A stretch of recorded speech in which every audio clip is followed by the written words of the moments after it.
નમસ્કાર મિત્રો, અક્ષર અકાદમીના online platform પર હું પ્રોફેસર ડૉક્ટર BC રાઠોડ આપનું સ્વાગત કરું છું. મિત્રો, બંધારણની જે કલમો છે એની સમજૂતી, એના સ્પષ્ટીકરણ અંતર્ગત આજે આપણે કલમ નંબર 5 વિશે જોઈશું. હા, આ જે કલમ છે એનો ટાઇટલ છે બંધારણના પ્રારંભે નાગરિકતા અંગેની આ કલમ છે. આપણું બંધારણ શરૂ થયું એ સમયે નાગરિકતાની શી જોગવાઈ હતી એ અંગેની કલમ છે.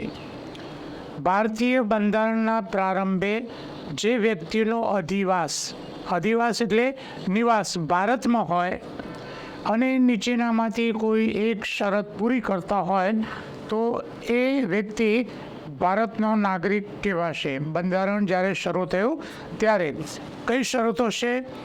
તેનો જન્મ ભારતીય પ્રદેશમાં થયો હોય. બી, તેના માતા પિતામાંથી કોઈ એકનો જન્મ ભારતમાં થયો હોય, તેનો નહીં, તેના માતા પિતાનો. જે કોઈ વ્યક્તિ આવા પ્રારંભમાં તરત અગાઉના 5 વર્ષથી ઓછા નહીં તેટલા સમયમાં એ ભારતમાં એ રહ્યો હોય, એટલે કે આ જે 3 શરતોમાંથી કોઈ એક શરતનું પાલન થતું હોય તો તે વ્યક્તિ બંધારણના પ્રારંભે ભારતની નાગરિક કહેવાશે. રાઈટ મિત્રો, બંધારણ અંગે માહિતી આપતા અક્ષરના અમારા 2 પુસ્તકો છે, ભારતનું બંધારણ અને રાજ્ય વ્યવસ્થા, વન-લાઇનર અને MCQ. આ પુસ્તકમાં વન-લાઇનર આપેલ છે, MCQ આપેલ છે. ક્લાસ 3 માટે, કોન્સ્ટેબલ માટે ખૂબ જ ઉપયોગી એવું પુસ્તક છે.